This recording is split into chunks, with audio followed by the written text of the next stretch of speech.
Okay, the very last topic on A-level maths that we haven't looked at yet is solving differential equations. So I'm just going to do this easy example with you and show you how to do it, and then set you a couple to have a go at yourself. So if we want to find the general solution, so general solutions, we're going to be integrating this. So a general solution means we're going to have a plus c. A specific solution, or a solution, a particular solution at a point, they'll give you a point to sub in so you can work out that constant value. So I want to find the general solution to this differential equation, that dy by dx equals 6x squared y. So your first step in this is to kind of rearrange this. Remember before we said that this derivative dy by dx kind of acts like a fraction.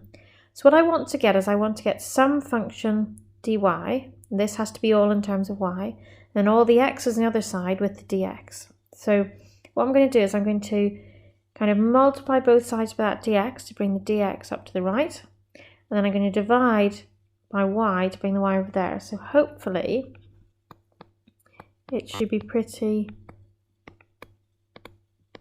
or you should be pretty happy that I could write that. So I'm multiplying both sides by the dx, I'm dividing by the y. I imagine there's like a 1 there, so it's 1 over y.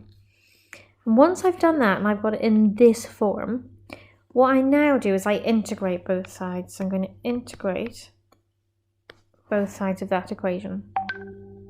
So if I integrate this, if I integrate 1 over y, that's simply log y equals, if I integrate 6x squared, add 1 to the power, 6x cubed, divide by the new power 3, that would be 2x cubed. And then I'm going to have a constant. Now I would have a constant on both sides, but I can just join them together with one constant on one side, obviously. So when we put in plus one constant and then plus another on the other side, I could always just combine those together.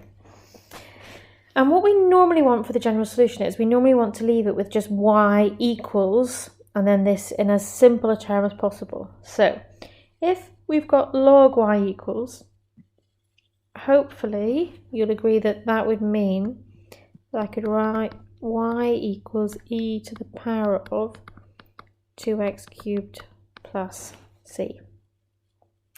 Right, technically that's fine, but I'm not going to leave it there. And when you do these and you look in the back of the book, that's not how it's going to be left.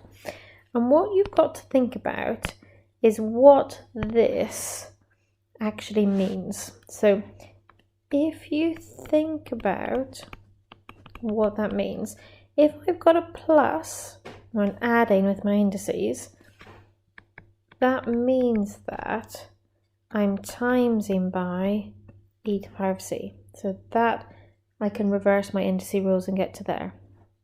And this bit, e to the power of c, c is just a constant. So e is a constant, just a number, 1 point.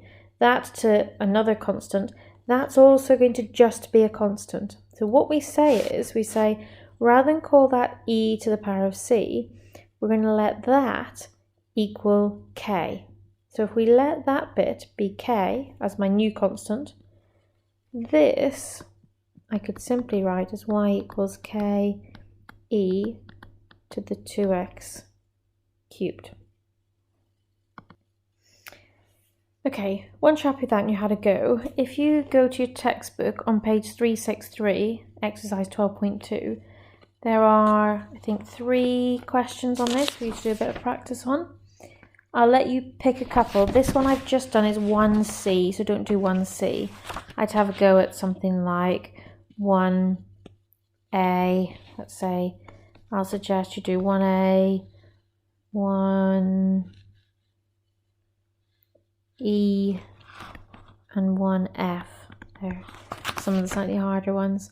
And then if you jump across to 2, it's similar, but this time you're asked to find an exact solution. So here, where we have a k for the constant, you can actually work it out by putting in some values.